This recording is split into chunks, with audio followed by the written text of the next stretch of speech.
Chers camarades, bonjour. Donc ce matin, nous vous proposons un débat interactif au sujet de la campagne sur le coût du capital initiée par la CGT. À la table ronde, comme ça a été dit, deux camarades m'accompagnent. Il s'agit de Denis Bréant, membre de la direction fédérale sortante du syndicat Vélo Mondeville, et puis David Meyer, conseiller fédéral en charge des questions économiques. Ils interviendront pour nous faire part de leur expérience dans le cadre de cette campagne et au besoin répondront à vos interrogations. Lors de l'éclatement de la crise dite des subprimes, le rôle néfaste des marchés financiers a été dénoncé. Mais force est de constater que les libéraux ont lancé depuis une offensive sans précédent pour justifier leur choix.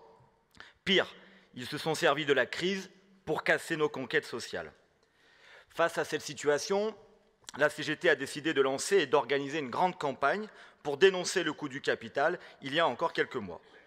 Il s'agit également d'aider les salariés à se réapproprier les questions économiques. Cette campagne a trois grands objectifs.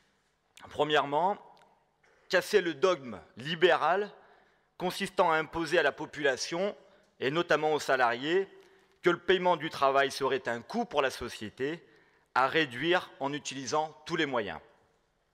Deuxièmement, permettre aux syndiqués de mieux s'approprier et maîtriser les questions économiques, le fonctionnement des entreprises, la finalité du travail.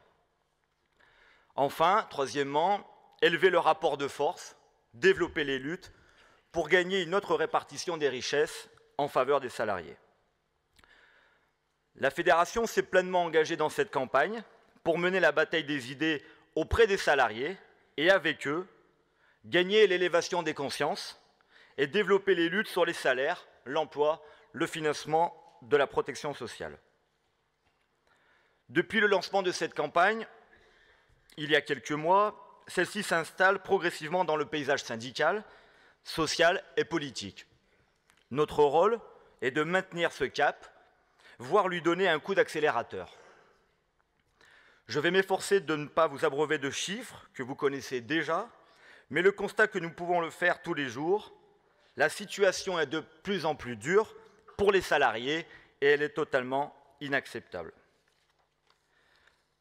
Près de 80% des Français déclarent avoir des difficultés pour boucler la fin de leur mois. 70% des salariés estiment que les conditions pour bien faire leur travail ne sont pas réunies. À cela s'ajoutent les centaines de plans dits sociaux, les restructurations, dépôts de bilan, défaillances d'entreprises. C'est d'ailleurs autant de capacités de production et de leviers de relance économique qui sont détruits. Nous ne sommes pas les seuls à mener la bataille des idées. Nos adversaires de classe ne restent pas inactifs. Pas un jour ne passe sans qu'ils s'efforcent d'expliquer aux salariés dans les entreprises et par le biais des médias que le problème de compétitivité de nos entreprises reposerait sur le niveau de nos salaires et le financement de la protection sociale. Pour les libéraux, les conquêtes sociales auraient pour conséquence l'augmentation du chômage de masse, le recul de l'industrie et des services. Contrairement à ce que prône le patronat, ce ne sont pas ni les rémunérations du travail, ni les lois du marché qui plombent la compétitivité des entreprises. Ce sont les salariés, par leur travail, qui créent les richesses. L'enjeu porte donc sur la répartition des richesses entre le capital et le travail. C'est ce que s'efforce de démontrer la CGT. Nous sommes donc à l'offensive pour mettre entre les mains des salariés les chiffres du coût du capital et de livrer nos propositions alternatives pour sortir de la spirale infernale de l'austérité, pour leur donner des perspectives et agir. Car sortir de la crise systémique, c'est possible. Cela passe par l'augmentation des salaires, la sécurisation des emplois, le partage du travail, l'investissement productif, et dans ce sens, la CGT fait des propositions précises que l'on souhaite mettre en débat avec les salariés. Nous ne sommes pas les seuls à la CGT à penser que des alternatives existent et que le combat à mener avec les autres organisations syndicales en Europe, par exemple, et dans le monde.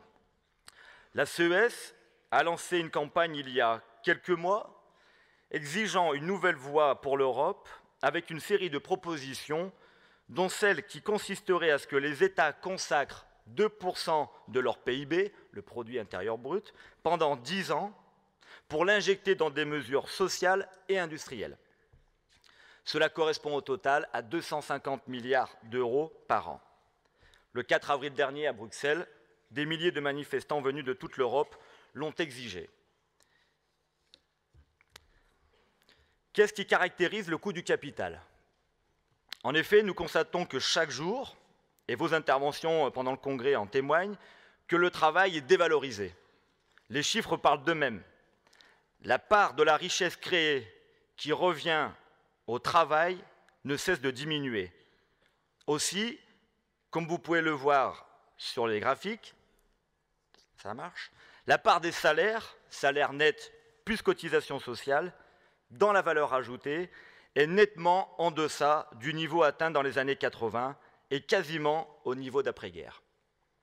Concrètement, 100 milliards d'euros sont passés de la poche des salariés à celle des actionnaires et des banquiers au cours de ces 30 dernières années.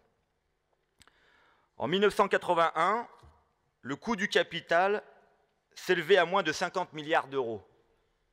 En 2012, il est de 300 milliards d'euros, soit une augmentation de 600%. Pour illustrer, chaque salarié donne en moyenne 45 jours de travail à l'actionnaire de son entreprise contre 10 jours en 1981. La France est le pays où l'on distribue le plus de dividendes. Les entreprises de la métallurgie ne sont pas en reste, et loin s'en faut. Entre 2008 et 2012, plus de 37 milliards d'euros de bénéfices ont été réalisés. Le travail crée bien de la richesse, contrairement à ce qu'on tente de nous faire croire, d'autant que le nombre de salariés de la métallurgie ne cesse de diminuer. Mais au cours de cette période, 20 milliards d'euros ont été versés directement aux actionnaires.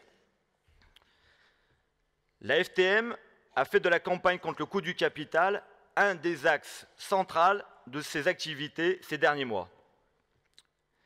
Nous avons consacré un débat sur cette question avec les animateurs départementaux, les délégués syndicaux centraux et la direction fédérale en juin 2013.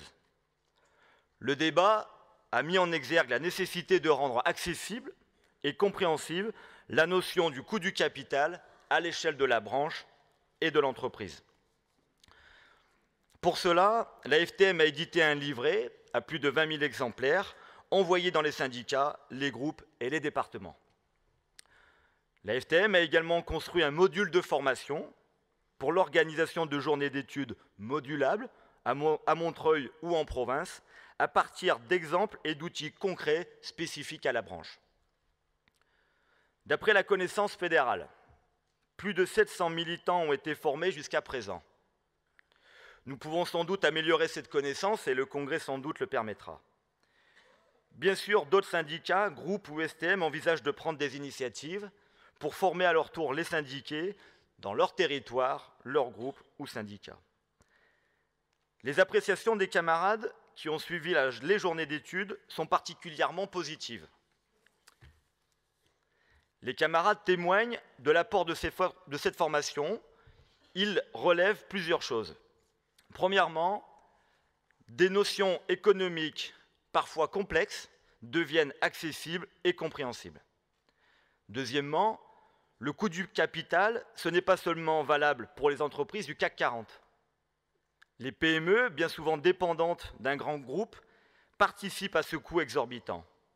En clair, il faut faire du macroéconomique et du microéconomique pour pointer le coût du capital dans chacune de nos entreprises et mieux l'identifier.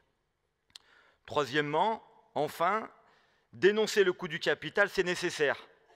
Mais il faut compléter cet exercice avec nos propositions revendicatives, notamment en matière de salaire et de qualification. En clair, réaffirmer notre démarche CGT, contester, proposer, négocier et lutter. Et recommencer. À la Fédération, nous mesurons de plus en plus la prise en compte par les syndicats de cette campagne CGT sur le coût du capital. Régulièrement, les syndicats nous font parvenir des tracts ou des supports revendicatifs sur cette question. Parfois, de l'aide nous est demandée pour préciser certaines explications ou pour construire des argumentaires. Plusieurs syndicats CGT ont réalisé des tracts ou des supports revendicatifs en direction des salariés sur le coût du capital à l'échelle de l'entreprise ou du groupe. Quelques exemples. La CGT Airbus a été l'une des premières à faire un tract sur le versement des dividendes aux actionnaires, la taille du carnet de commandes et en parallèle la réduction des effectifs. La CGT Altia, dans un 4 pages, dénonce la stratégie calamiteuse du groupe, les gâchis opérés ces dernières années et le détournement de l'argent public par le groupe. La CGT Renault, dans un tract, rappelle les milliards d'euros de profits réalisés par le groupe et les dividendes versés aux actionnaires, alors que dans la même période, la modération salariale est imposée aux salariés et des milliers de postes supprimés ces dernières années. Enfin, la CGT chez ST Microélectronique a rappelé dans l'un de ses tracts que les dividendes ont augmenté encore 3 fois plus vite que les salaires en 8 ans et que sur les 3 dernières années, les dividendes représentent 1 milliard d'euros. Voilà quelques exemples qui illustrent bien le coût du capital dans les groupes. Et bien entendu, je vous laisserai le soin de le compléter ou préciser ces quelques exemples. Ce que l'on vous propose ce matin, ce n'est pas d'avoir un débat sur le coût du capital, mais de faire ensemble un premier bilan de notre campagne. Quelle appréciation portez-vous sur le matériel fédéral, sur les journées d'études, la pertinence de l'articulation de ce module de formation avec nos propositions revendicatives en matière de salaire, de qualification, de grille, etc. Quelles dispositions peut-on prendre pour démultiplier les journées d'études dans les syndicats, les territoires et les groupes? Ne peut-on pas prendre, par exemple, l'engagement au Congrès de former tous nos élus et mandatés CGT dans la métallurgie? Ils sont près de 20 000 à ce jour. Voilà, chers camarades, ce que j'étais chargé de vous présenter. Merci pour votre attention.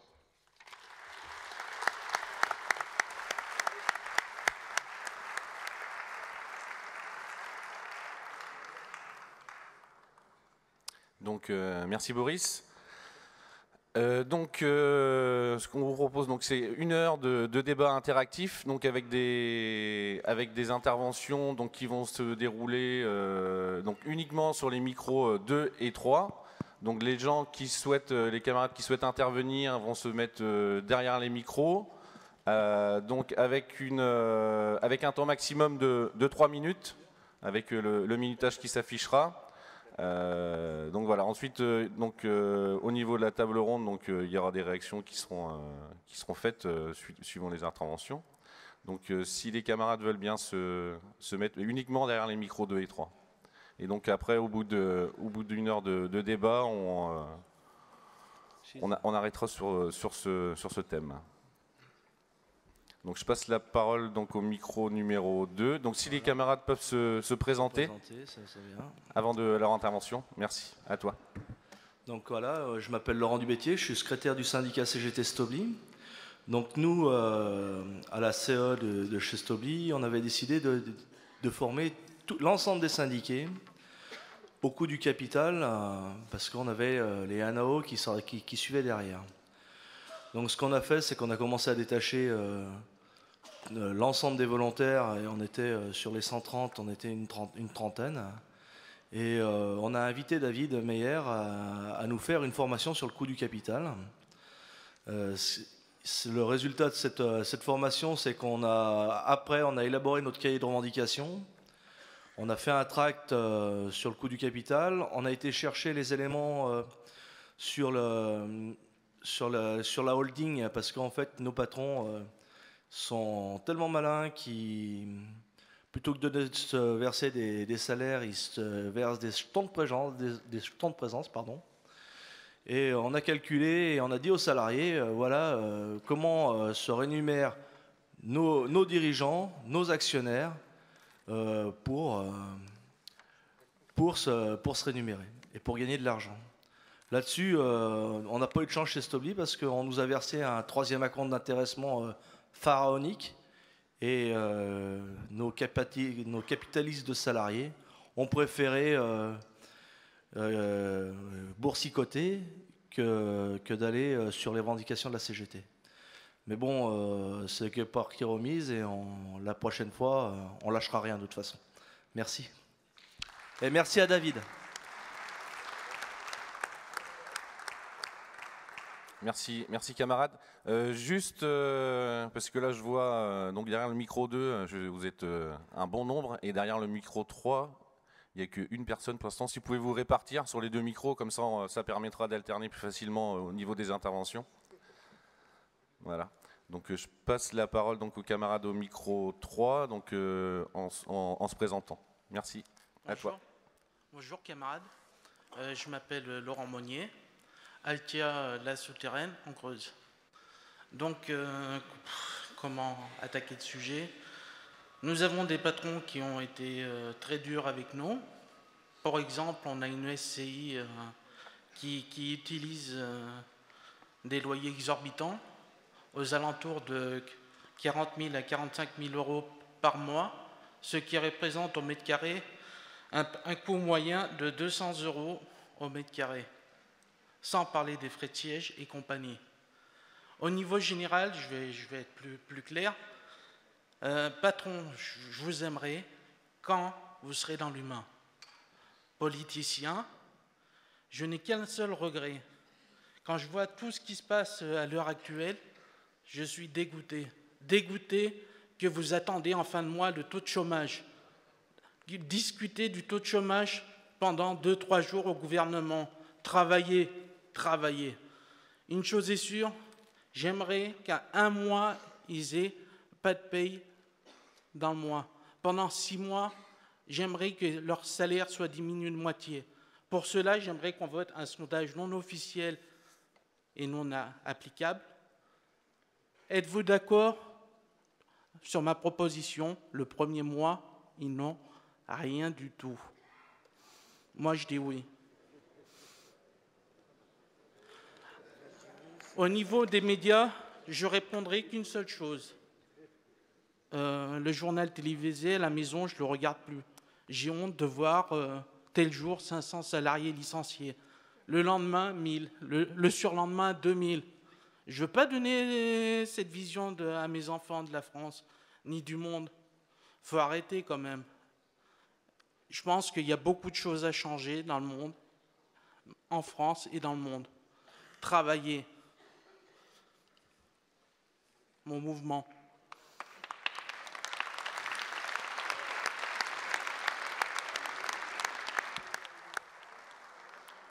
Merci. Merci camarade. Donc je passe la parole au camarade au micro numéro 2. Et si vous pouvez essayer de vous répartir, voilà, très bien. Donc à toi la parole. Ouais, bonjour camarades.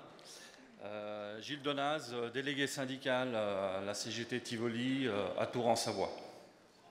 Donc effectivement, Boris, il n'y a pas que les entreprises du 440 qui se goinfrent sur le dos des salariés. Pardon, je m'éloigne un peu trop. Nous, Tivoli, c'est 230 salariés en France, 550 salariés dans le monde, alors évidemment en Chine, en Amérique du Nord, en Espagne, en Angleterre. Nous, bien avant le début des NAO, nous avons décidé à la CGT Tivoli de nous approprier la campagne sur le coût du capital pour voir ce que ça donnait dans notre boîte. Nous nous sommes évidemment armés du livret, édité par la Fédé.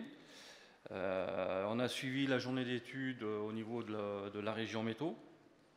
Et puis, je dirais, et surtout, auprès des camarades savoyards au sein de l'USTM 73. Parce que échanger avec les camarades des autres boîtes, on s'aperçoit finalement on a tous les mêmes problématiques. Et ça permet aussi de partager l'expérience des autres. Donc ensuite, nous avons construit nos revendications en consultant tous les salariés. À l'issue de la première réunion des NAO, on a profité des AG de salariés justement de présenter notre travail. Et nous avons fait un parallèle entre les dividendes, la rémunération des dirigeants et en face les NAO des années précédentes, les effectifs, moins 30% en 10 ans. Voilà, puis on a parlé également de l'évolution du chiffre d'affaires, de la valeur ajoutée, des bénéfices, mais ça, ils ont l'habitude de communiquer là-dessus. Par contre, sur les dividendes et la rémunération des dirigeants, il y a de nombreux salariés qui ont découvert ce qu'ils arrivaient à se mettre dans la poche. Alors que tous les salariés sont matraqués du matin au soir hein, via les médias, que c'est le coût du travail qui plombe la compétitivité des entreprises en France, nous avons fait la démonstration que le travail ne pouvait en aucun cas être un coût. Que c'était les dividendes, donc chez nous c'est environ 30% des bénéfices, et la rémunération des dirigeants, en gros ils sont 9 dirigeants, il y a 8 réunions par an, c'est 1500 € par réunion. Tout à l'heure, j'ai entendu la camarade qui gagnait 1400. Eux, c'est 1500 € pour 1h30 de réunion. Où j'en suis Donc, évidemment, hein, c'est le coût du capital hein, qui plombe l'évolution des salaires, mais également l'investissement dans la boîte. Camarade, si tu peux conclure. Ah oui, il faut que j'accélère. Après une nouvelle consultation des salariés, nous avons mené la lutte avec près de 86% des salariés. Donc on a été suivis. Ouais, je suis désolé, camarade. Vive la CGT, merci à la Fédé, merci à tous.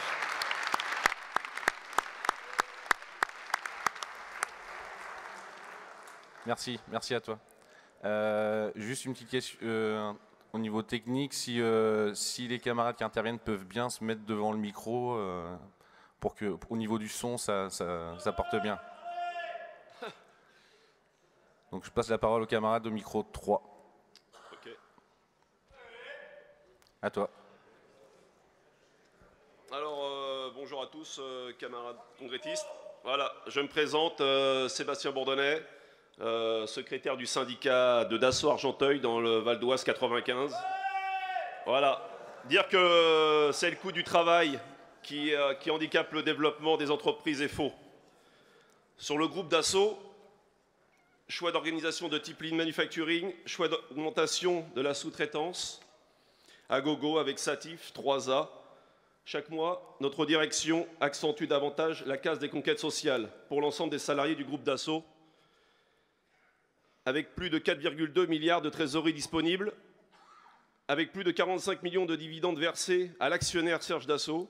En 2013, M. Serge Dassault s'est ramassé 123 800 € par jour de recettes, voilà, soit près de 400 millions sur 10 ans de dividendes. Voilà, pour environ 66 avions Falcon livrés de la gamme et 70 en 2014. Mais d'où viennent ces résultats du travail et des compétences des femmes et des hommes du groupe Dassault? Mais oui, où est donc le partage des richesses créées par les salariés du groupe Dassault, alors que les effectifs du groupe chutent et que la formation professionnelle est en baisse aussi? C'est 5,1 millions d'euros pour le CICE et c'est aussi 56 millions pour l'ensemble des aides et exonérations qui s'est ramassé.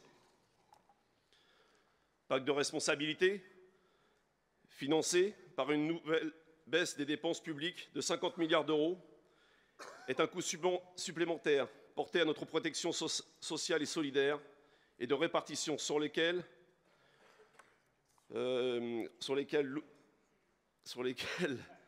lorgne Denis Kessler, président de la SCOR+, grand groupe européen de réassurance privée. Denis Kessler, c'est celui qui veut détruire les conquêtes sociales du Conseil national de la résistance. Au conseil d'administration de Dassault, il s'est embauché 10% d'augmentation générale de rémunération en 2013, soit 5,13 millions d'euros. Voilà, sur notre site Argenteuil, vite fait, on a 906 salariés actifs, dont 220 sous-traitants et prestataires. Il y a 7 heures sur 10 qui sont sous-traités sur une journée de travail. Vous voyez, mes camarades, accord de compétitivité présenté comme un acte majeur permettant de relancer l'économie et la croissance par une politique exclusive de l'offre, ignorant celle de la demande, n'est qu'un renoncement de plus, renforçant les exigences de Dassault et du MEDEF et conduisant la France dans le mur du chômage. Nous devons continuer, mes camarades, le combat dans nos boîtes pour remettre l'humain au centre de nos valeurs et de ses idées et faire vivre nos repères revendicatifs. C'est le capital qui a un coût. Voilà, merci à vous pour ce 40e congrès et surtout vive l'ensemble des syndiqués CGT, de la métallurgie de France surtout et du monde ouvrier. Merci mes camarades.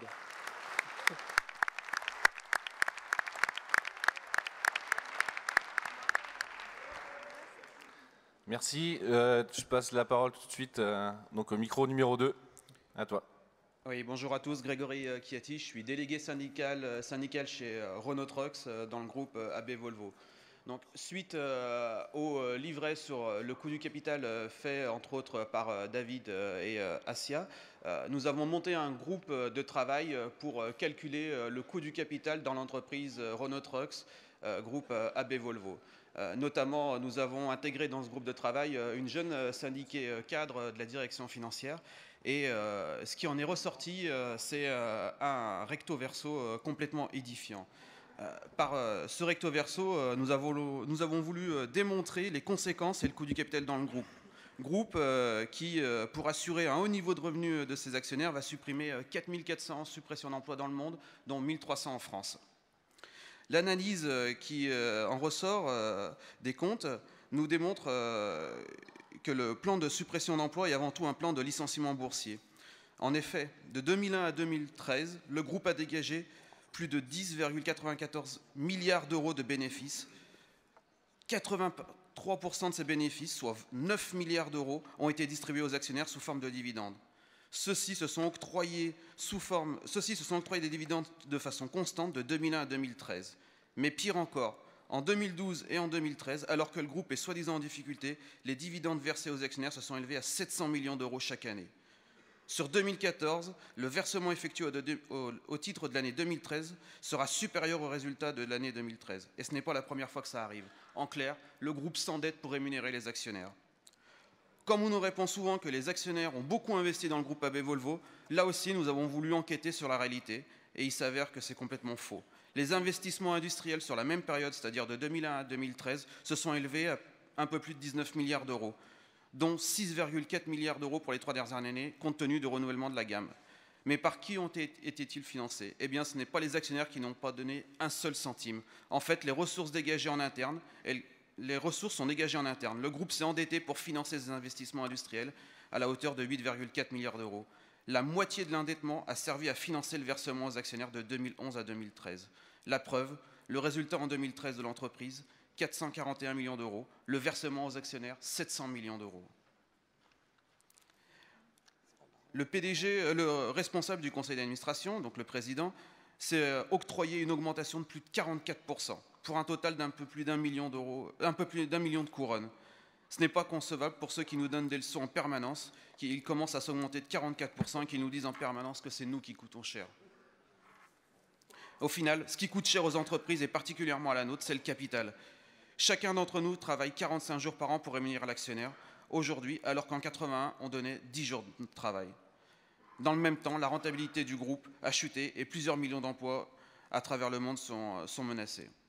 Donc encore une fois, ce qui coûte cher à notre groupe, ce n'est pas le travail, mais c'est bien les actionnaires. Merci. Merci. Merci. Je passe tout de suite la parole aux camarades au micro numéro 3. À toi. Bonjour, c'est Jean Camonin, Snecma-Corbeil. Donc oui, ces chiffres-là, et je vais essayer de ne pas citer les mêmes pour notre boîte, c'est, voilà, nos patrons sont des voyous. Ils pleurent la bouche pleine. C'est un scandale. Tous nos groupes, on peut répéter les mêmes chiffres.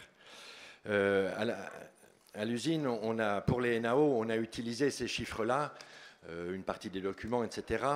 Et on a vu que ça a impressionné les gens et que derrière ça, ce qui était frappant, c'est de voir que les nouveaux embauchés, parce qu'on a la chance d'avoir un peu de nouveaux embauchés dans l'entreprise, c'était eux qui étaient les plus choqués. Parce que malheureusement, nos camarades de travail finissent par absorber un peu cette réalité-là et puis bon, finir malheureusement par la trouver un peu normale. Mais les gens qui viennent de l'extérieur, de petites boîtes qui ont galéré, qui croient un peu à ce discours qui nous est fait partout, si ça va mal, hein, si les ouvriers ça va mal pour eux, bah, c'est parce que ça va mal dans l'économie. Quand ils ont vu les milliards étalés, hein, des 10% de bénéfices dans une entreprise de la métallurgie, investir 10 et gagner 1, mais c'est phénoménal, c'est impossible. Gagner net, c'est impossible. C'est des choses que les patrons ne rêvaient pas il y a 10 ans, les copains. Ils ne pensaient pas que ça pouvait arriver. Hein. Eh bien, ils le font aujourd'hui dans toutes nos boîtes. Hein. Quand on achète un paquet de médicaments à Sanofi, on achète 10 €, c'est 2,50 € direct dans la poche. C'est un scandale permanent, cette histoire. Bon, alors, ça nous a permis d'amener des nouveaux au débrayage des salaires parce qu'ils ont vu que, voilà, on disait des choses et putain, quand même, le patron, il est gonflé hein, de nous proposer aussi peu en augmentation de salaire. Donc, oui, c'est utile et indispensable. Moi, ce que je voudrais dire, c'est qu'il faut être logique et conséquent jusqu'au bout dans cette histoire parce que c'est vrai qu'on voit le MEDEF dire au gouvernement. Et le gouvernement se laisse faire, hein. C'est parce qu'ils sont bien copains et ils jouent le cinéma à l'affaire. Mais il faut que le budget de l'État y baisse. Et quand on voit et qu'on cite le paquet d'argent qui est distribué directement à nos patrons qui gagnent des milliards, 1 milliard de bénéfices, Safran. Eh bien, pour simplement l'entreprise de Snecma, il y avait 22 millions de subventions directes d'aide. Les mêmes aides dont le camarade Airbus a discuté hier. Mais putain, la première chose à dire, c'est de dire que c'est scandaleux que nos patrons touchent de l'argent public. Nos impôts, vos impôts, vont dans la poche de nos patrons qui sont riches à centaines de millions. C'est la première des choses que le syndicat doit dire, à mon avis. Et qu'on doit être logique, et que quand on nous demande au CE notre avis là-dessus, la CGT, on se prononce contre. On dit non, on ne gaspille pas l'argent de mes impôts, l'argent des impôts des retraités qu'on a taxés cette fois-ci, etc., à le donner à une entreprise qui gagne des centaines de millions. Donc déjà, on vote contre. Ce qui n'a pas été le cas dans mon entreprise, malheureusement. Okay, donc merci. maintenant qu'on donne la consigne claire, on vote contre. Merci, merci camarade. Donc, je passe la parole au micro numéro 2, à toi. Bonjour, je suis Élodie, déléguée syndicale CGT à ST Microélectronique sur le site de Crolles en Isère. Donc, je vais vous faire un petit point sur le coût du capital chez ST.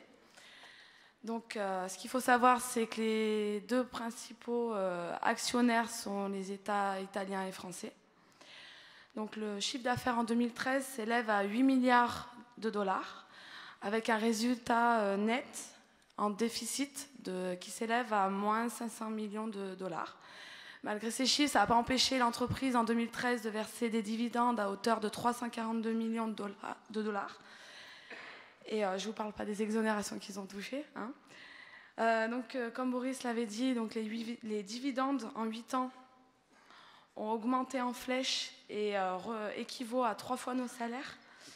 Donc ce qu'il faut savoir, c'est que l'Assemblée générale également des actionnaires a déjà décidé de verser à peu près le même montant cette année, quel que soit le résultat de l'année, et au détriment de nos salaires et de l'investissement productif.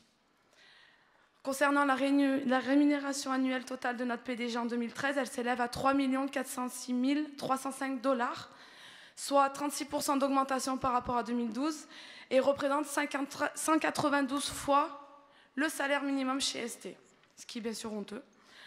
En revanche, notre politique salariale à cette époque s'élevait à 2,1% de la masse salariale. De plus, il y a un plan de retraite qui est prévu pour notre PDG et ses dirigeants et s'élève à un montant total de 1,7 million de dollars qui a déjà commencé à être versé en 2013. Pardon, merde. Concernant le projet NAO 2017, qui a été signé avec l'État, ST va toucher des subventions publiques à hauteur de 1 milliard de dollars et nous n'avons aucune garantie que ces fonds serviront pour développer l'emploi et l'industrie.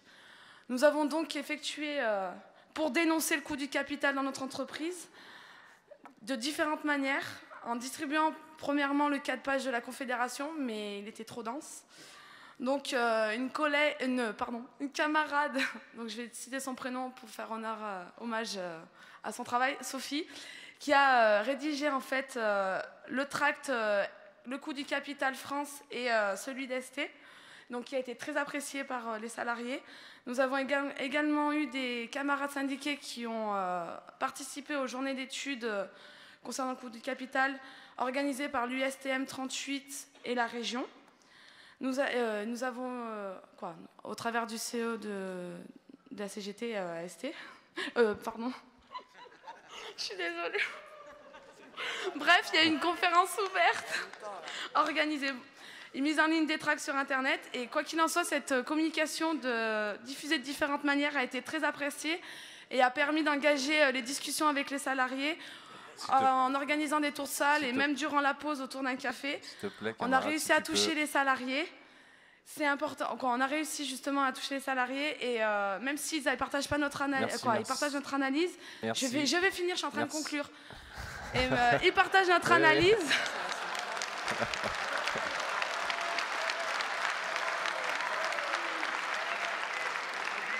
Vas-y.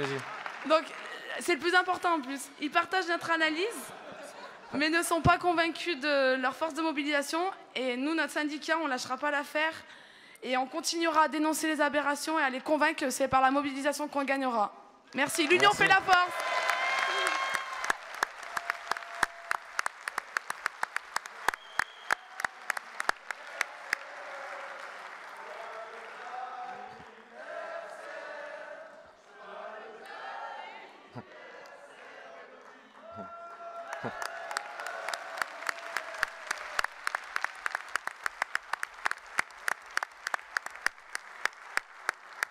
Merci. Avant de passer la parole au micro numéro 3, je vais passer un peu la parole à la table ronde pour avoir quelques réactions déjà par rapport aux interventions qui ont été faites.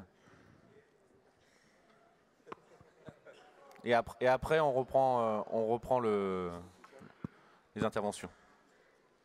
Donc, bonjour à tous.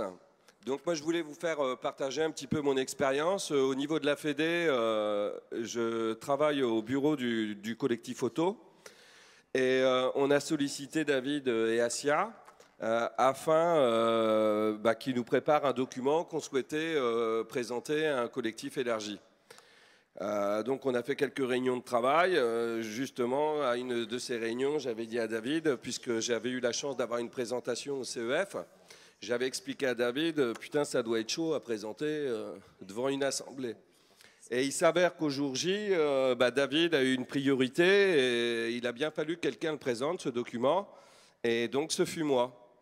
Et il n'est pas évident, moi je ne suis pas économiste, mais c'est très rassurant parce que si j'ai réussi à le faire, tout le monde est en capacité de le faire, je vous l'assure. Hein. Et n'étant pas économiste, c'est vrai que la veille, j'ai pas mal stressé, donc j'ai bossé le doc, j'ai rajouté des annotations qui d'ailleurs maintenant sont disponibles. Et il s'avère que le but, et ça, il faut bien le comprendre, on a voulu faire un support accessible à tous. Le but, c'est que ce soit démultiplié dans les syndicats, dans les groupes, mais il ne faut surtout pas s'arrêter à ça. Le but de notre travail, c'est de convaincre les salariés. Donc il y a vraiment une importance à faire vivre ce document, et que ce soit dans des petits syndicats, dans des gros syndicats, il faut vraiment faire cette formation. Parce qu'on s'aperçoit qu'il y a beaucoup de copains, ça leur apporte, ne serait-ce que sur l'argumentation quand ils sont face à leur taulier, et ça c'est pas rien. Et d'autre part, si on veut convaincre les salariés, ils ont besoin soit de support papier, comme le disait la copine, ou comme disait aussi la copine lors du journal, quand on fait les DP, c'est bien de pouvoir avoir la connaissance et de contrer une argumentation d'un salarié qui n'a peut-être pas tout compris, de lui expliquer ce que c'est que les dividendes, de lui expliquer le partage de la richesse.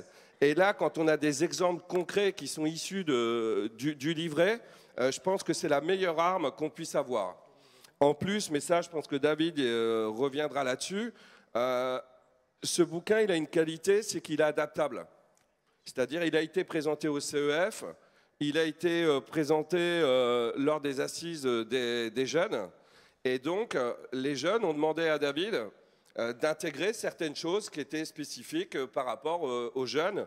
Comme nous, avec Michel Ducré, on a demandé à David et à Assia qu'ils intègrent des choses spécifiques à l'auto. Donc, il est disponible. Nous, on est prêts. Alors, plus David, mais s'il y a besoin, je peux aussi le faire. Hein. Mais on est prêt à venir aider les copains dans les syndicats. Mais sincèrement, il suffit de se prendre en main, de bien appréhender et apprécier le support. Et il est vraiment à la portée de tout le monde. Et ça, c'est ce qu'il faut qu'on mesure. Parce que plus on va multiplier dans nos syndicats, dans nos structures, dans nos Valéo, par exemple, on va faire nos journées d'études. Logiquement, ça va être au programme. Et je pense que c'est moi qui referai à nouveau la présentation. Et plus on aura des copains qui seront en adéquation avec ce bouquin, plus on ira convaincre les salariés. Et plus derrière, on pourra construire la lutte parce qu'elle sera faite sur vraiment une base d'argumentation, sur le partage des richesses.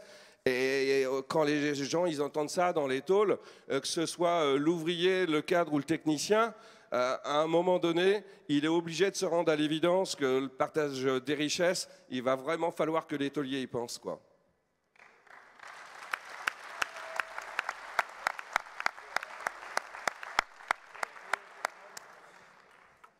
Ok, bon, on va reprendre les interventions. Donc le camarade qui est au micro 3, à toi. Okay. Noël de Schneider. Donc toute la journée, on nous rabâche à la télé, à la radio, dans les journaux, que le travail, ça coûte cher. Dans notre entreprise, Schneider Electric, une entreprise qui se porte bien, depuis 2006, le chiffre d'affaires de Schneider Electric est passé de 11,7 milliards d'euros à 24 milliards d'euros. Et le résultat net pour le groupe est passé de 994 millions d'euros à 1840 millions d'euros. En même temps, en 2013, Schneider a reçu 44 millions de crédits d'impôt. De crédits d'impôt, les camarades. Notre pognon. Et en plus, ils ont reçu 150 millions avec des autres réductions d'impôts. Et je n'ai pas fini avec tout ça. C'est que notre PDG, le plus fort, il s'est augmenté en 2013 de 14,7%, en passant sa rémunération de 4,1 millions à 4,7 millions. Et son bras droit, parce que lui, il était mal payé, le pauvre. Il a dit, bon, moi, je ne vais pas en rester là. Il s'est augmenté de 27%. Il est passé de 1,9 million à 2,4 millions.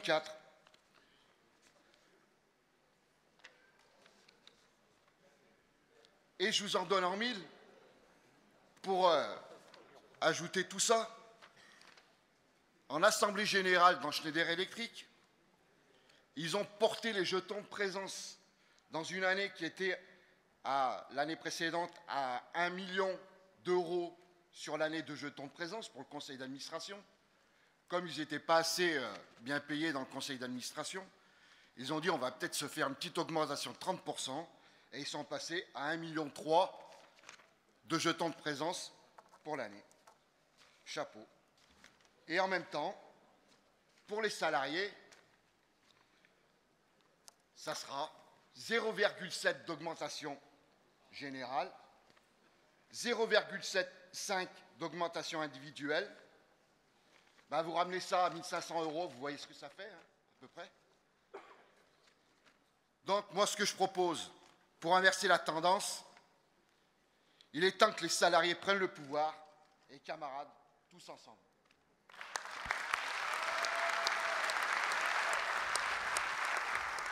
Merci. Et si tu peux juste rappeler ton nom, s'il te plaît. C'est Noël de Schneider, Noël Niola.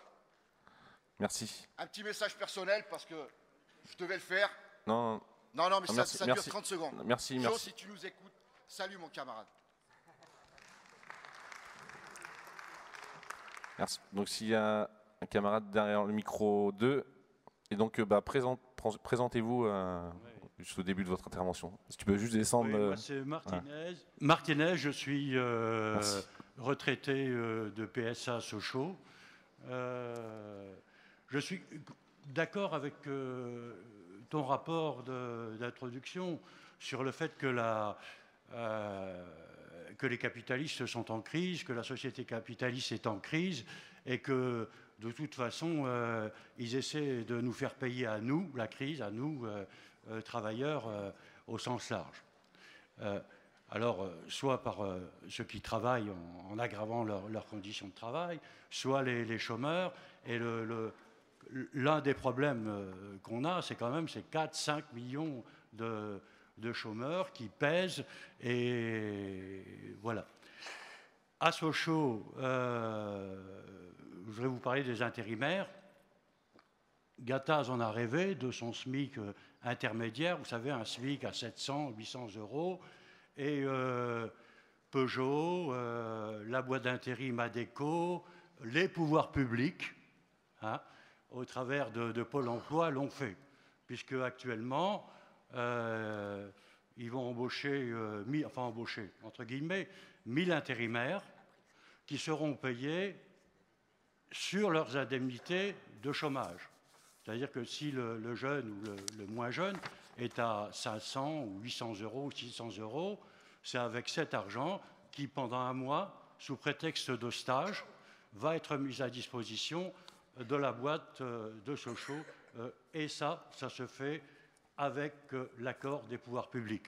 Parce qu'on a bien compris qu'ADECO et PSA sont des boîtes qui ont pignon sur rue. Voilà.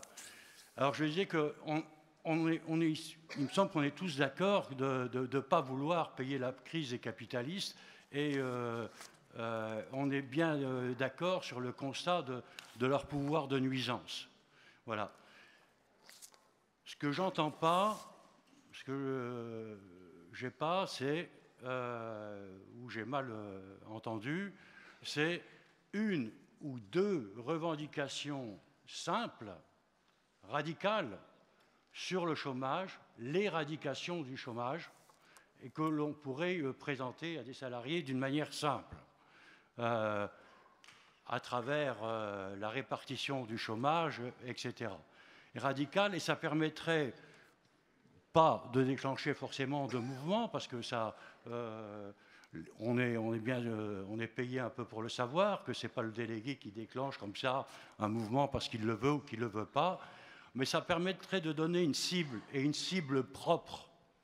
Parce qu'actuellement, on en a peut-être un petit peu parlé, il y a le bâton merdeux du Front National, et il pourrait y avoir une ou deux revendications sur lesquelles l'ensemble des travailleurs pourraient se reconnaître, le chômage, les salaires, etc. Voilà, merci. Merci, camarade.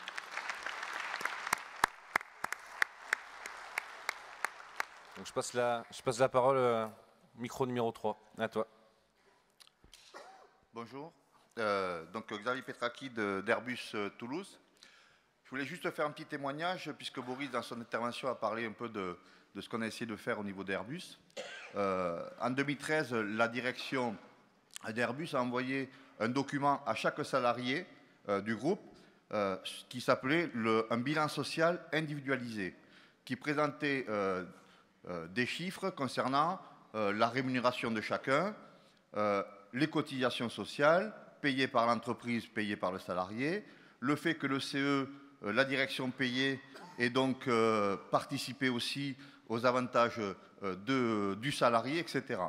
Et donc on a trouvé ça vraiment ahurissant, puisque ça allait dans le sens, bien sûr, d'individualiser les salaires, mais de dire, regardez bien, votre salaire, ça a un coût pour l'entreprise.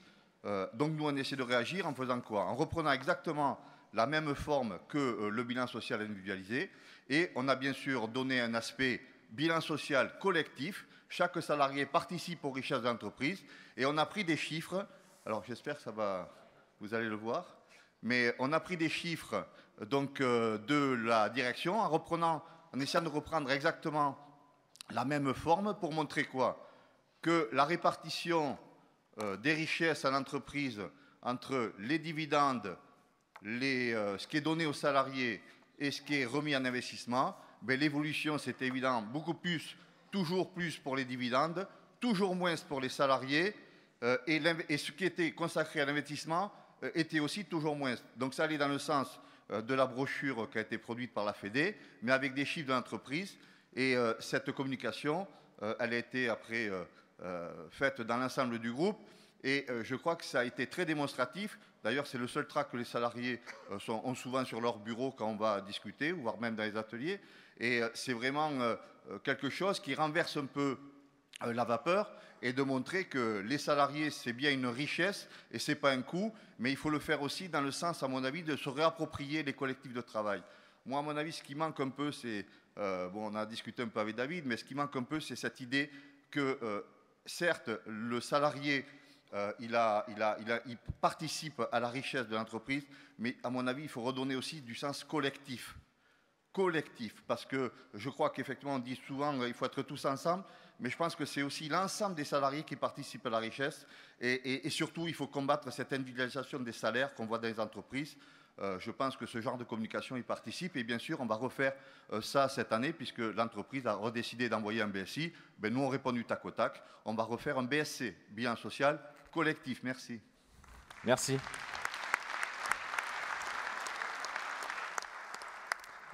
Juste avant de te passer la parole, camarade, j'ai demandé à David Meyer. À toi. Donc, bonjour à tous et à toutes. Je vais vous inviter à prendre le livret parce que si j'ai bien compris, on doit faire une petite séquence d'études sur le livret sur le coût du capital, voir si vous le connaissez tous et si vous l'avez tous avec vous. Donc je vous laisse le temps de le sortir. Non, c'était pour voir, je ne pouvais pas m'empêcher de la faire.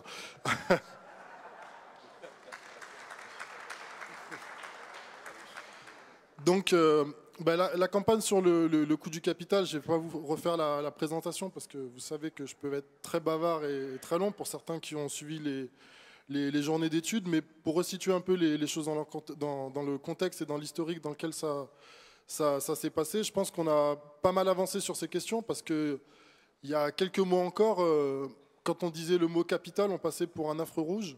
Et je pense que le débat sur le coût du capital et démontrer que ce qui coûte cher dans notre pays, ce n'est pas le travail, mais le capital, commence à se propager, et même au-delà de notre organisation, parce qu'on le voit un peu partout, il y a des réponses même du patronat qui disent non, ce n'est pas forcément les dividendes, ces trucs, ces machins. Et donc je pense qu'on a avancé un peu dans cette bataille. Après, cette bataille idéologique sur le capital et sur son coût, c'est revenir un peu à nos fondamentaux, et c'est ce qu'on a essayé de faire au travers du livret et des différentes journées d'études. Dans le livret, tout d'abord, on a essayé de repartir sur un élément, c'est que c'est le travail qui crée de la richesse, parce qu'on n'a pas arrêté de nous parler, on nous parle encore du coût du travail, et l'autre avec son pin sur 1 million d'emplois, etc., n'arrête pas de nous parler des marges des entreprises. Et donc il y avait l'idée de rappeler que c'est seul le travail qui crée de la richesse, d'une part, et d'autre part, tordre le cou à un certain nombre d'idées. On n'arrête pas de nous ressasser que les marges des entreprises sont basses, qu'il faut les restaurer pour qu'elles puissent investir, et comme elles investiront, et à partir de là, ils recréeront des emplois. Je crois qu'à part au PSG où il y a des investissements et des gros salaires, globalement, c'est très peu ce qu'on retrouve dans la réalité. Et au travers des différents éléments qu'on a essayé de vous apporter, que ce soit à travers le tract et à travers les éléments qui ont été produits par la Confédération, notamment par Nasser Mansouri, sur les statistiques qui démontrent que dans notre pays, les entreprises privées, elles versent plus de dividendes qu'elles n'investissent.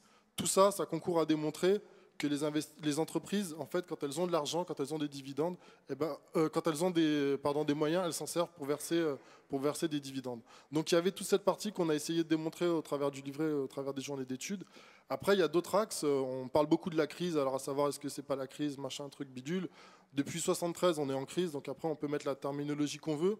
Depuis 2008, on est rentré dans une phase encore plus destructrice en termes d'emploi et d'appropriation et d'accumulation du capital pour ceux qui en possèdent le plus.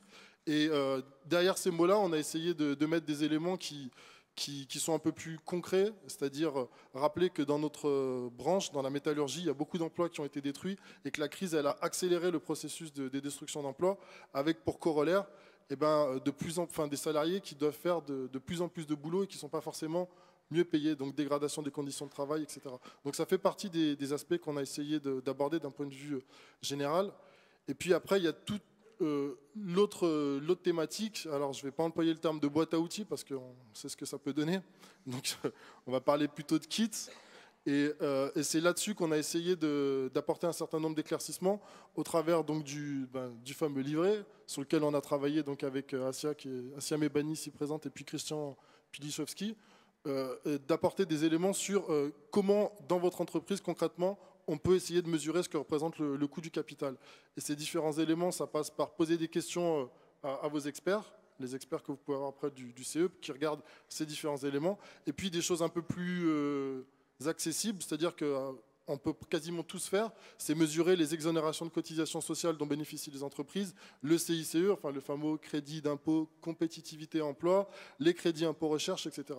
Donc on a essayé de travailler sur tous ces différents éléments pour les mettre à vos dispositions. Et puis l'autre étage de la fusée, bon, Denis l'a dit en balançant un peu sur le fait que je l'ai planté à la dernière minute sur une journée d'études, mais bon, c'est les camarades. Merci. Et donc, on a travaillé une journée d'études qu'on a testée la première fois au Conseil national, donc devant un certain nombre de camarades. Et puis, suite à différentes présentations, on a essayé de l'enrichir et de la faire évoluer et de l'adapter en fonction des besoins des syndicats qui nous sollicitaient, que ce soit des régions, des USTM, des groupes, etc. Donc, c'était quelques exemples pour ne pas être trop long. Par exemple, au niveau des jeunes, quand les camarades pour les assises des jeunes nous ont demandé de faire une présentation, on a essayé de faire un focus sur le taux de chômage des jeunes, la précarité, etc. Dans l'automobile, on a rappelé quelques chiffres sur l'évolution des ventes auto, etc. Donc, c'est un peu tout ce panel-là qu'on a essayé de mettre à disposition et qu'on continuera à faire, puisque normalement, cette campagne, elle s'inscrit dans la durée. Donc, on est disponible pour vous aider, pour que vous puissiez essayer de mettre en place ces journées d'études un peu en avance sans être planté comme Denis. Voilà. Merci.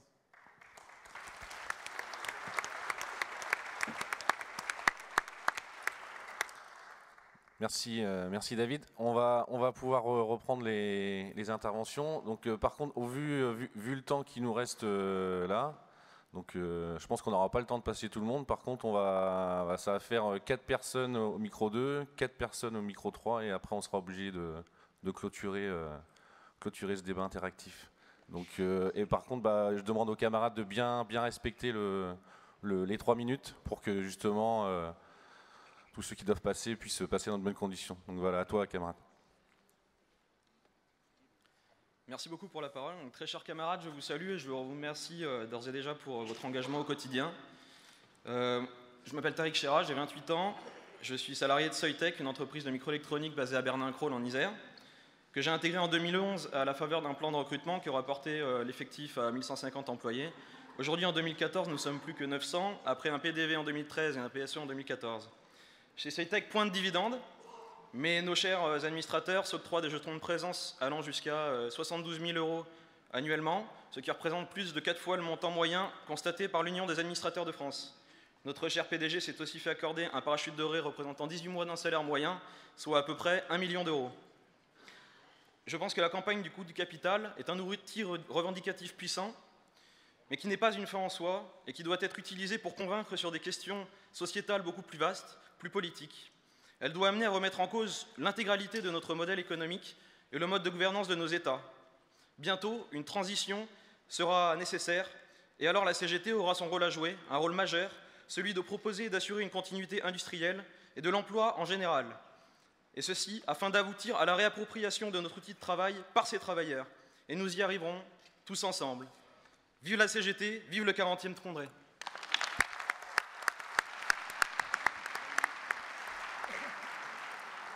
Merci. Donc je passe la parole au micro numéro 3 à toi. Bonjour, Manuel Sanchez, DSC SNECMA. Alors je vais être court parce que nous on n'est pas 4, on est 5 alors. Ce que je voulais dire sur le coût du capital, au niveau SNECMA, on a fait plusieurs tracts Et franchement, il était temps parce que ça a ouvert les yeux aux salariés, ça a ouvert pas mal de choses.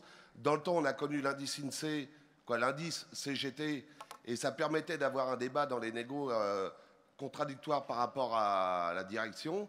Et là, ces publications et toute cette argumentation que la CGT a fait au travers du coût du capital, je pense que c'était une bonne chose et il était temps et il faut continuer parce que les répercussions auront lieu, à mon avis, l'année prochaine, puisqu'on a commencé un peu tard cette année, mais je pense qu'à partir de l'année prochaine et de l'année de cette année, ça va commencer à avoir des vraies répercussions. Voilà, j'arrête parce que après il y a d'autres camarades.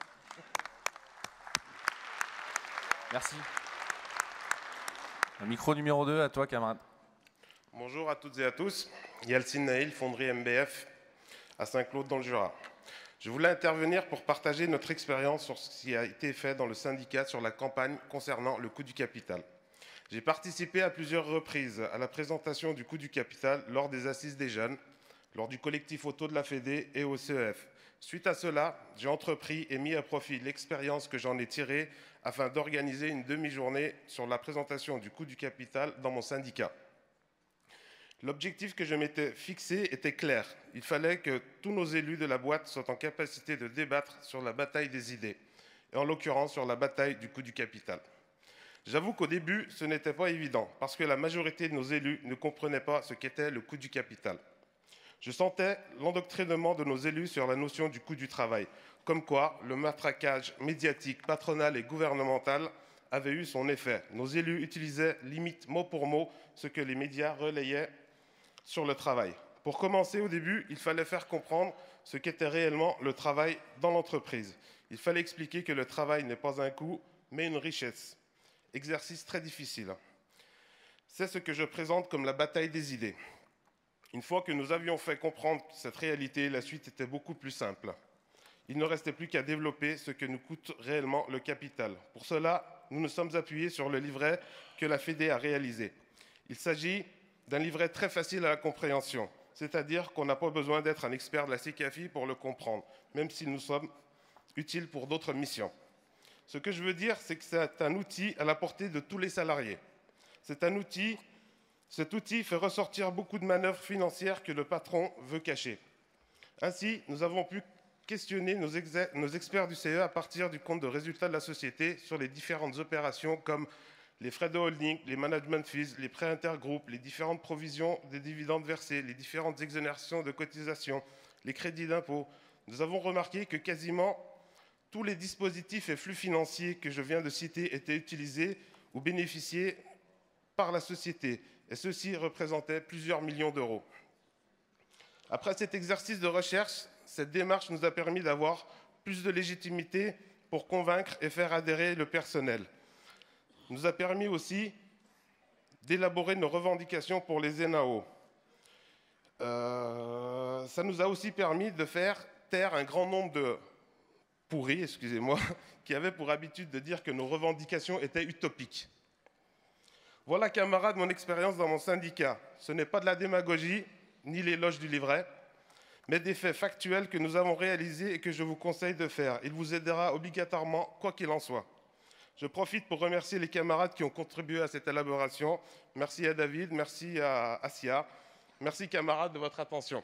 Vive la CGT.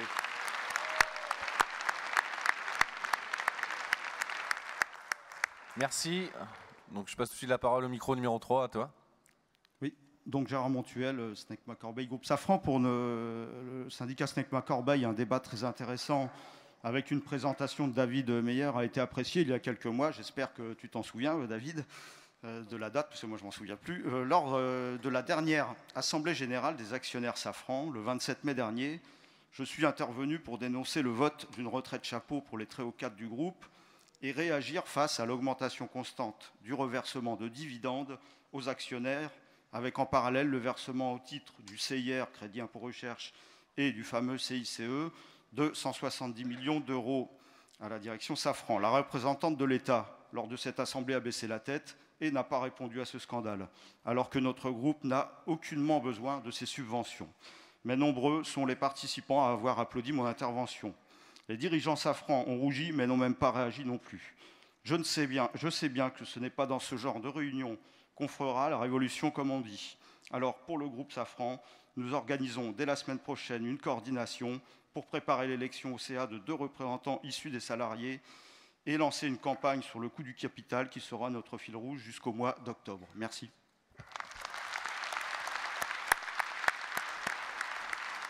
Merci. Donc, camarade sur le micro numéro 2, à toi. Alors, Picard Jean-Luc, du groupe Fédéral Mogul France. Moi, ce qui m'horripile un petit peu dans mon groupe, c'est qu'on arrive à dilapider les douaniers publics des régions. Et maintenant, on s'aperçoit qu'il y a des fusions de régions. Donc, à mon avis, ils vont pouvoir taper même un peu plus fort pour dilapider l'argent de ces régions. Et nous, on a une usine en Charente-Poitou. Il faut dire que dans cette région, Raffarin a donné 7 millions d'euros dans le groupe Fédéral Mogul, qui ont servi à construire une ligne de production super perfectionnée, qui est au point, mais qu'on va transférer soit sur la Turquie, soit sur la Pologne, et il faut se dire que c'est la région Charente-Poitou qui paiera tout ça. Donc moi, ce que je voudrais arriver, c'est à demander si on ne pourrait pas avoir une tripartie pour avoir des droits de regard sur cet argent-là, parce qu'il n'est pas normal que le pognon français parte pour aller dans les pays à bas coût. Voilà. Et puis, je conclurai, et je leur dis à mes patrons que c'est des menteurs, des voleurs et des assassins. Parce qu'il faut se dire, c'est 240 personnes qu'on met par terre dans la région Charente-Poitou.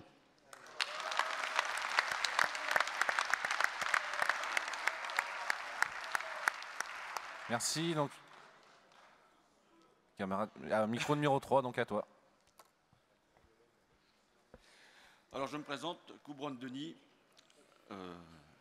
Je me présente, Coubronne-Denis, des Ors de Brive-la-Gaillarde. Voilà. Crédit compétitivité en hausse. Montée des chiffres et des bénéfices. Par contre, en négatif, montée de la charge avec moins de salariés. Massacre, ce qui me fait très mal au cœur, massacre de l'outil de travail.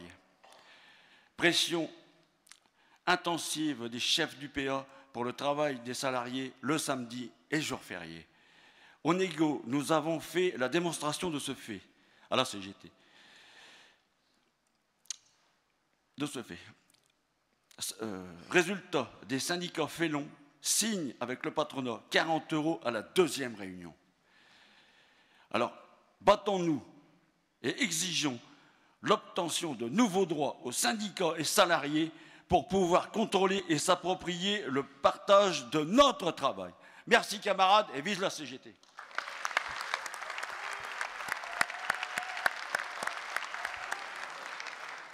Merci camarade. Donc, micro numéro 2, à toi. Donc, Elisabeth Matisse, déléguée CGT, je ne vais pas dire CGC, dans le Nord. Donc, notre entreprise est passée par une LBO en 2008. Donc, elle s'est endettée de 25 millions d'euros. Ça vient de finir en juin 2013. Après ça, ils ont contracté le CICE, Crédit d'impôt compétitivité emploi. Il faut savoir par rapport à ça qu'il va y avoir un allègement de charges pour les entreprises qui ont contracté le CICE l'année dernière de 4% sur la masse salariale cette année et de 6% l'année prochaine. Donc par rapport à ça, je pense que c'est une information importante pour négocier les NAO. La plupart des salariés ne le savent pas. Par rapport à ça, je parlais aussi des acquis sociaux qu'on avait perdus chez nous, les fractionnements qu'ils ont demandé, les jours de congé. Je parlais bien des jours de congé légaux, effectivement, parce qu'un camarade m'avait posé la question. Alors qu'on a reçu de la participation et de l'intéressement sur les bénéfices de l'année dernière. Donc je veux bien que les salariés donnent des jours de fractionnement et des jours de congé, mais on se fout bien de notre gueule. Alors que nous, dans notre entreprise, on a des 60 Audi, un parc de 60 Audi. Je dis bien que tous les dirigeants chez nous, les directeurs, roulent tous en Audi, alors que les salariés doivent faire des sacrifices. Donc voilà où passe le capital dans notre entreprise.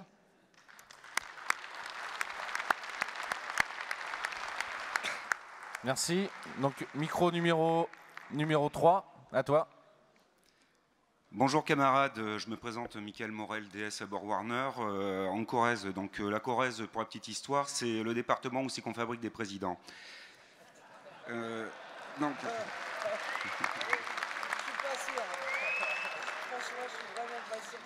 J'y suis pour rien. Le 9 juin, dans quelques jours, c'est la Pentecôte. Petit rappel, sous couvert de la canicule, la capitale a volé un jour de repos aux travailleurs. Depuis ce jour-là, la métallurgie de la Corrèze appelle tous les ans les salariés à résister en faisant grève. Cette année, nous avons décidé de réaliser un nouveau tract d'appel à la grève Pentecôte, tract départemental qui, je viens d'apprendre, est devenu régional. L'historique de cette attaque, croisons l'historique de cette attaque et le coût du capital. Camarades, si vous travaillez ce jour-là ou si vous sacrifiez un jour de congé, de RTT, etc., non seulement vous travaillez gratis, mais votre tollé va en plus toucher les aides publiques, Fillon, CICE et bien d'autres. Alors camarades, pour conclure, résistons tous ensemble à cette attaque du capital, en étant encore une fois tous ensemble en grève lundi prochain. Vive la CGT, encore une fois, vive le 40e congrès.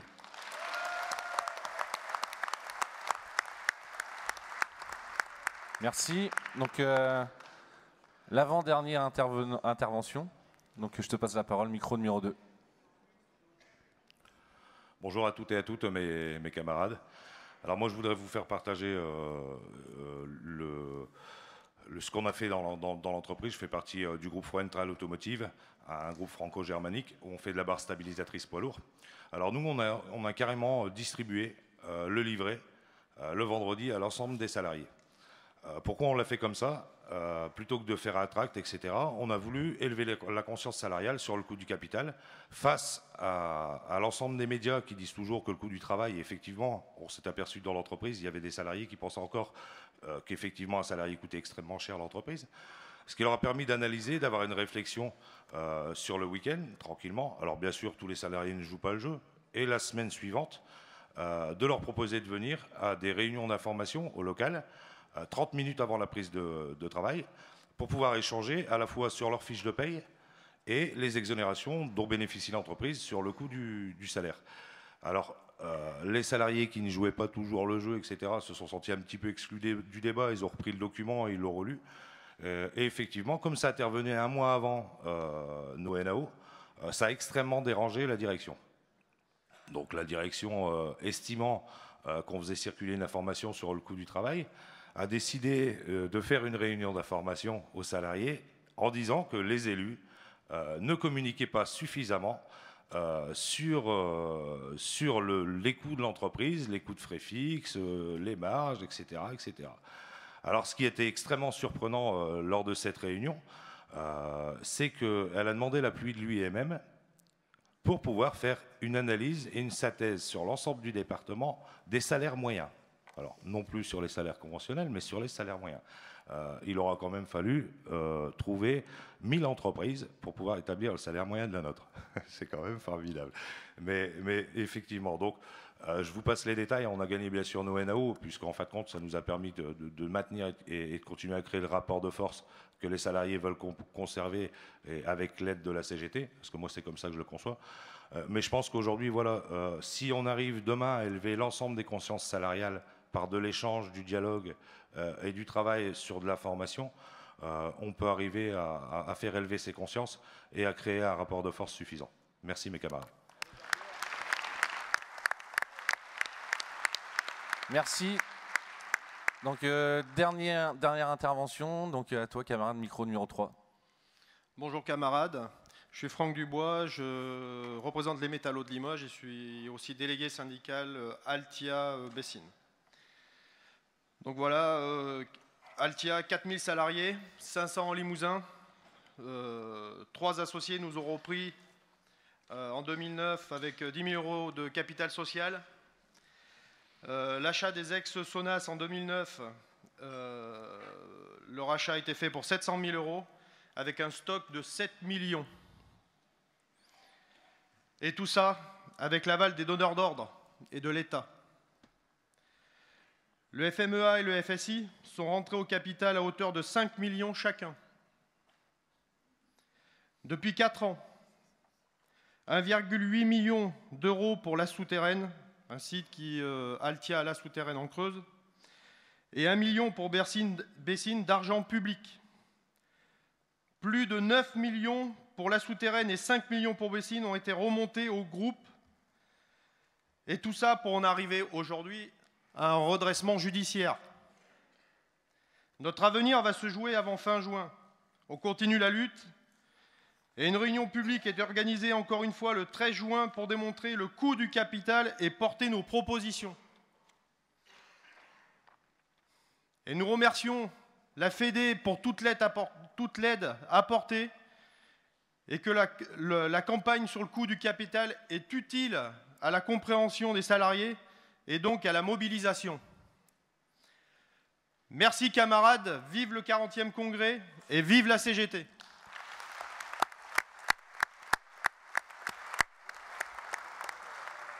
Merci.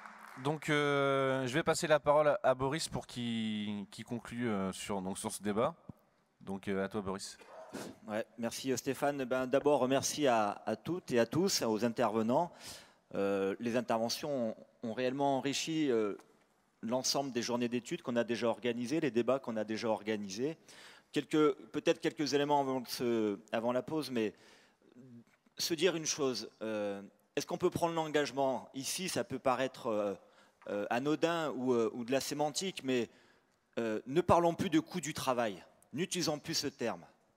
Ça peut être un engagement. Ne prenons plus le terme charge, mais cotisation sociale. Les charges, c'est un poids. Une cotisation sociale, c'est l'avenir. Est-ce qu'on peut prendre l'engagement de ne plus parler de compétitivité? Voilà, c'est ce genre de terme-là qu'on ne doit plus utiliser. Et y compris dans nos publications en direction des salariés, n'hésitons pas à parler avec les termes de la CGT, salaire socialisé, cotisation sociale, etc., etc. Voilà, ça c'est le premier élément. Le deuxième, effectivement, ça a été dit, on est bien dans une bataille des idées. Et la campagne, on peut prendre l'engagement aujourd'hui de l'amplifier. Moi je le disais, grosso modo, c'est 700 militants et militantes qui ont été formés. Voilà. Il faut qu'on amplifie, il faut qu'on aille plus loin. On a 70 000 syndiqués. Voilà, je ne veux pas faire un rapport entre 700 et 70 000, mais voyez bien qu'on a encore de la route. Donc on peut prendre l'engagement de démultiplier les journées d'études dans les débats, dans les départements, dans les groupes, démultiplier les supports revendicatifs. On l'a dit, on le redit, David, Assia et d'autres à la fédération, on est disponible pour vous aider à affûter vos argumentaires. Et puis prenons l'engagement de prendre des initiatives. Jean-Pierre Méry le disait tout à l'heure, là c'est l'élévation des consciences pour l'élévation du rapport de force. Parce qu'in fine, ce qu'on veut faire, c'est faire lutter les salariés sur leurs revendications, et parce que nous, on fait la démonstration que de l'argent, il y en a, et en grande quantité. Ça peut être un engagement qu'on peut prendre au Congrès. Et puis, moi, j'ai fait l'expérience à plusieurs reprises. On dénonce le coût du capital, mais on a aussi des propositions revendicatives. Et je pense qu'il faut qu'on continue à articuler cette dénonciation, mais aussi nos propositions. Ça fait partie de notre démarche CGT. Voilà, dénoncer, proposer, lutter, négocier et recommencer. Voilà, je pense qu'il faut qu'on puisse continuer dans ce sens-là. Enfin, un chiffre qui est parlant et qui résume assez bien la situation, 100 milliards d'euros. 100 milliards d'euros sont passés des poches des salariés à ceux du capital en 30 ans. Cet argent, c'est le nôtre. Il faut qu'on le récupère. De gré ou de force, on le récupérera. Voilà. C'est la crise d'un système. On est dans une crise systémique, mais ce n'est pas la crise pour tout le monde. Mais loin s'en faut. Hein. Vous avez dit, redit pour beaucoup les chiffres qui sont relativement éloquents. Et enfin, un dernier mot, ça peut aussi déculpabiliser par moments les salariés. Les plus assistés dans le pays, ce n'est pas ceux qu'on croit. Ce n'est pas ceux qui sont au revenu minimum. Ce n'est pas ceux qui sont chômeurs. Ce n'est pas ceux qui sont smicards. Ce n'est pas eux les assistés dans le pays. Les premiers assistés dans le pays, c'est les patrons. 230 milliards d'euros distribués chaque année. Voilà. Donc,